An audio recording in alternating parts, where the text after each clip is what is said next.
It's been far too hot for riding recently, so I decided I'd do some maintenance.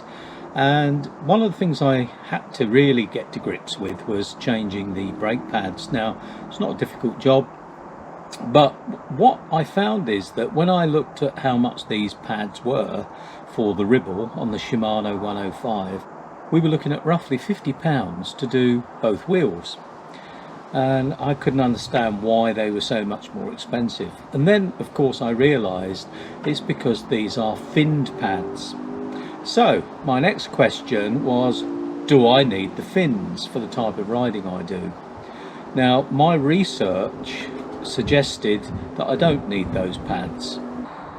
Now I'm not doing anything dramatic. I mean, I don't have any steep mountain passes to go down. I remember once in Spain on a mountain bike, there was such a long descent, extremely steep, that the brakes were on all the time, and they actually were cooking. It was that hot, but I never get into that. My rides are fairly gentle, and even though it's an e-bike, the Ribble, it's heavier, I still don't do any dramatic braking, so I decided I'd look into it. Now, before we go any further, I just want to make it clear that I am certainly not a bike mechanic. I'm just a sort of DIY bike repairer, do my own maintenance wherever I can. And what I want to say is we're looking at something safety critical, the brakes. So unless you're sure of what you're doing, don't attempt to do what I'm doing here. Local bike shops will do a great job for you, and we need to support them wherever we can. But having said that, I like to do my own maintenance because it means that if I'm out on the road and I have a problem, at least I know what I'm doing roughly, and can usually get myself out of trouble. So just remember that. But let me take you through what I discovered and also how I did it. I'd recently helped Wendy's husband fit some new pads to her bike, and they'd used this company called Noah and Theo. When I looked into them, I was quite impressed because they are brake pad specialists, so I decided I'd order from them. This was the compatible pad, and as you'll see, I also decided to go for ceramic because it does help with heat dissipation apparently. These are the two pads side by side. You can see the brake pad area is exactly in the same place, as is the locating hole. The only thing that's missing from the new one are the fins. Each pair of pads comes with a spring, and the spring in fact is much more substantial than the original spring. This means that once you've released the brakes, it will actually push the pads out and the pistons back in, and should help stop any rubbing. The other thing I used to have a problem with was the pads rattling, and of course with a stronger spring that shouldn't be a problem. Fitting new pads is quite straightforward. The first thing we need to do is remove this small clip and obviously make sure we don't lose it. Now we've removed the clip, we can remove the screw. Straightforward, unscrew it as a normal screw and make sure you put it with a clip. Just a word of warning here though, on a previous occasion I used the wrong size screwdriver and mangled up the head, as you probably noticed from a previous shot. Once you've removed the screw, it's a very simple matter to grip the pads by the fins between finger and thumb and just pull them out. You might need to wiggle them a bit, but they come out quite easily normally.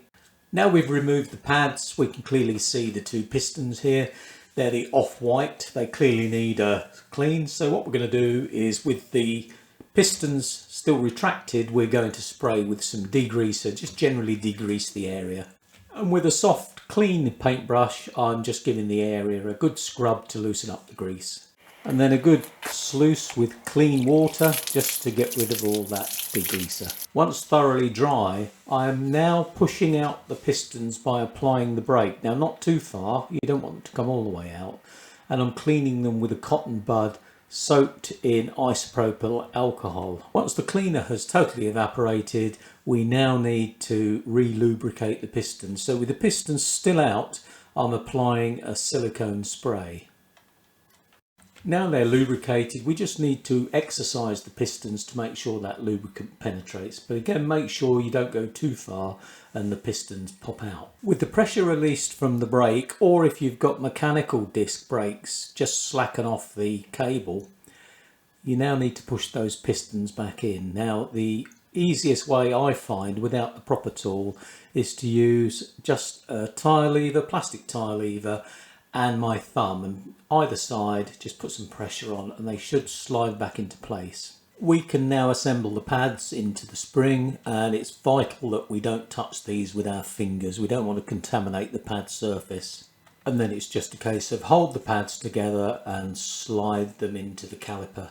And they're going nice and easy, these pads, and you'll see where the hole lines up for the screw. We can now tighten up the screw, and you'll notice that I've cleaned the head up on this one. And once we've done that, we can just fit the clip again. It's quite easy to slip the clip over, you don't need any special tools. So our pads are in, we can now refit the wheel. You can clearly see from this shot that the disc is actually offset now to the pads, so it's rubbing one side and loose the other. So we now need to make that adjustment. For this we have to loosen the bolts that secure the caliper to the frame so that it's loose. The simplest method of adjustment is to apply the brake, and whilst holding it, tighten up those bolts, tightening the caliper to the frame. Now that will work much of the time, but as you can hear in this example, it hasn't worked and the brakes are still binding. A more accurate method is to use one of these little tools. It's effectively a double-sided feeler gauge. It slips over the disc, you feed it round between the pads, and then it's a case of hold the brake again, tighten up the bolts and release, and then take out that tool. Now there are other ways of doing this. Some people suggest using business cards, that type of thing, or you could make up your own gauges, but either way it's a much more accurate way of doing it. And as you can see now, there is absolutely no binding. So that wasn't too difficult, quite satisfying really. While I was at it, I changed the pads on the tri-band. They're just a normal pad, they're not finned, so it's a straight replacement. I also got those from the same people, Noah and Theo, and they fitted a treat. They're ceramic as well. Now pads do need to be bedded in. I haven't done that yet on the Ribble, but on the tri-band I did bed them in, went out for some gentle rides, applying the brakes on and off. And then I took the bike out for a 100k ride. Got the new 35mm tyres on there, so I was doing some off-road as well. There was some fairly steep downhills in places, and the brakes were superb. There's no snatching, they're quiet, they stayed in adjustment. So far, ceramic pads I'm quite impressed with. So I hope that was useful, and remember what I said before, don't attempt it if you're not competent, but I know most of you are anyway. Most of you probably know more than I do. I researched this using a couple of YouTube videos, so I'll put a link down below to those as well, so you can watch them and get the opinions of people that know more than I do. So until next time, safe riding, and I look forward to talking to you again soon.